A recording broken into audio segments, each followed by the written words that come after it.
Bismillahirrahmanirrahim. Assalamualaikum warahmatullahi wabarakatuh. Baiklah, di sini saya akan melanjutkan menjelaskan bagian yang ke-B, yaitu pengertian teknik pengumpulan data non-tes. A. Teknik non-tes dapat diartikan sebagai teknik penilaian yang dilakukan tanpa menggunakan tes. Teknik non-tes merupakan salah satu teknik dalam mengenali dan memahami peserta didik sebagai individu. Teknis non-tes berkaitan dengan prosedur mengumpulkan data untuk memahami pribadi siswa pada umumnya yang bersifat kualitatif. Teknik non-tes merupakan teknik pengumpulan data yang tidak baku dan hasil rekayasa dari guru dan sekolah. Non-tes adalah cara penilaian hasil belajar peserta didik yang dilakukan tanpa menguji peserta didik, tetapi dengan melakukan pengamatan secara sistematis. Teknik penilaian ini umumnya untuk menilai kepribadian anak secara menyeluruh, meliputi sikap, tingkah laku, sifat, sikap sosial, dan lain-lain. Dengan teknik non-tes, maka penilaian atau evaluasi hasil belajar peserta didik dapat dilakukan dengan pengamatan secara sistematis.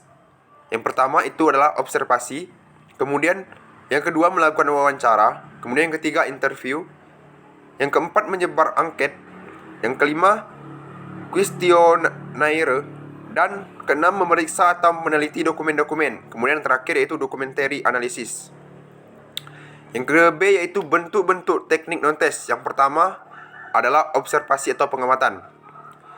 Teknik pengamatan atau observasi merupakan salah satu bentuk teknik non-tes yang biasa dipergunakan untuk menilai sesuatu melalui pengamatan terhadap objeknya secara langsung, seksama, dan sistematis.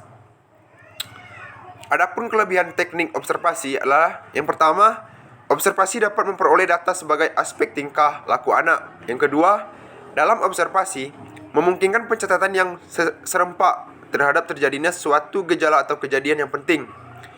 Yang ketiga, observasi dapat dilakukan untuk melengkapi dan mengecek data yang diperoleh dari teknik lain, misalnya wawancara atau angket. Yang keempat, observasi tidak perlu menggunakan bahasa untuk berkomunikasi dengan objek yang diamati. Kalaupun menggunakan, maka hanya sebentar dan tidak langsung memegang peran. Yang ke-B, macam-macam observasi menurut cara dan tujuannya. Yang pertama, menurut cara dan tujuannya, observasi terbagi menjadi 3 macam. Yang pertama, observasi partisipatif dan non-partisipatif. Yang kedua, observasi sistematis dan observasi non-sistematis. Yang ketiga itu observasi eksperimen.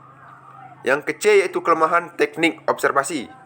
Selain keuntungan di atas, observasi juga mempunyai beberapa kelemahan, antara lain, observer tidak dapat mengungkapkan kehidupan pribadi seseorang yang sangat dirahasiakan. Kemudian yang kedua, apabila si objek mengetahui kalau sedang diobservasi, maka tidak mustahil tingkah lakunya dibuat-buat agar observer merasa senang. Yang ketiga, observasi banyak tergantung pada faktor-faktor yang tidak dapat dikontrol sebelumnya. Kemudian yang ke-D, langkah-langkah menyusun observasi. Adapun langkah-langkah menyusun observasi adalah sebagai berikut. Yang pertama yaitu merumuskan tujuan. Kedua, merumuskan kegiatan. Kemudian yang ketiga, menyusun langkah-langkah. Kemudian yang keempat, menyusun kisi-kisi. Kelima, menyusun paduan observasi. Kemudian yang terakhir yaitu menyusun alat penilaian. Mungkin itu saja yang dapat saya jelaskan. Untuk selanjutnya akan dijelaskan teman saya. Mungkin itu saja. Terima kasih. Wassalamualaikum warahmatullahi wabarakatuh.